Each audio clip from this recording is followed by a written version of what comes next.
అందరికీ నమస్కారం. శిశిరేఖ వంటింటికి స్వాగతం. ఈరోజు నేను కమ్మటి జొన్న రవ్వ ఉప్మా తయారు చేస్తున్నాను. జొన్న రవ్వ ఉప్మా చేయడానికి 1 కప్పు జొన్న రవ్వ తీసుకున్నాను. జొన్నల్ని తీసుకుని గ్రైండర్లో వేయగా వచ్చిన రవ్వ ఇది. తర్వాత 1/2 కప్పు పెసరపప్పును తీసుకుని కడిగి నీళ్ళలో నానబెట్టాను. ముందుగా అడుగు మందంగా ఉన్న ప్యాన్ ఒకటి తీసుకుని దాంట్లో 1 టేబుల్ స్పూను నూనె వేసి వేడి చేయండి. ఇప్పుడు కొబ్బరి నూనె వేడెక్కాక దీనిలో 1 టీ స్పూను మినప్పప్పు, 1 టీ స్పూను ఆవాలు, 1 టీ స్పూను జీలకర్ర తీసుకోవాలి.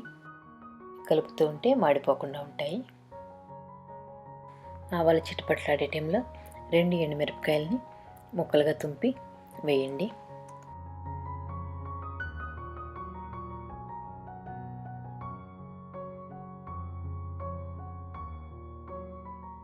ఒక చిటికెడు ఇంగువ వేసి కలపండి. కొద్దిగా కరివేపాకు కూడా తుంపి వేసేయండి. పోపు మాడకముందే 2 కప్పుల నీళ్ళు కొలిచిపోయండి. నీళ్ళలో కొద్దిగా ఉప్పు కూడా వేసేయండి. ఉప్పు ఎక్కువ మాత్రం వేసుకోకండి, దీనికి టేస్ట్ బాగుండదు. మనం నానబెట్టి ఉంచుకున్న పెసరపప్పుని ఇప్పుడు ఈ నీళ్ళలో వేసేయాలి. దీన్ని ఆంధ్రాలో ఉప్పుడు పిండి అని కూడా అంటారు. ఇది మా అత్తగారి రెసిపీ. ఆవిడ చిటికలో కమ్మగా చేసి పెట్టేస్తారు దీన్ని. నేను పెళ్ళైన కొత్తలో ఎన్నోసార్లు అడిగి మరీ చేయించుకుని తినేదాన్ని. ఇప్పుడు దీని మీద మూత పెట్టి నీళ్లు మరగనీయాలి. ఇప్పుడు నీళ్లు మరుగుతున్నాయి చూడండి. ఇప్పుడు మన జొన్న రవ్వని దీంట్లో వేసేసి ఒకసారి కలిపేద్దాం. ఇది పొద్దున బ్రేక్ఫాస్ట్కి, తర్వాత లంచ్ బాక్స్లోకి చాలా బాగుంటుంది. ఇది ఒకసారి తింటే ఎక్కువసేపు మనకి ఆకలి వేయకుండా ఆగుతుందన్నమాట. ఎందుకంటే దీంట్లో ఉన్న ఫైబర్ అలాంటిది. ఈ రవ్వ అంతా నీళ్ళలో బాగా కలిసింది కదా.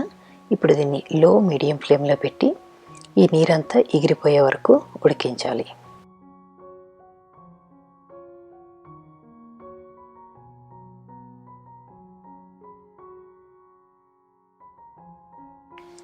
ఇప్పుడు చూడండి, పైన ఉన్న నీరంతా ఎగిరిపోయింది, లోపల ఇంకా మాయిశ్చర్ ఉంది.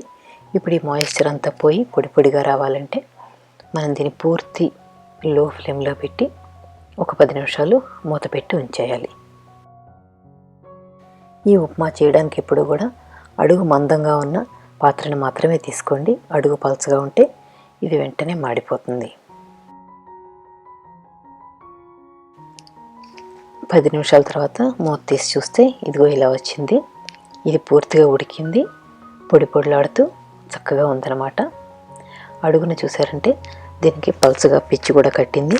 ఆ పెచ్చు మనం మందపాటి గిన్నె తీసుకున్నాం కాబట్టి మాడిపోకుండా చక్కగా సన్నటి పెచ్చు కడుతుంది. అది కూడా తినడానికి భలే టేస్టీగా ఉంటుంది.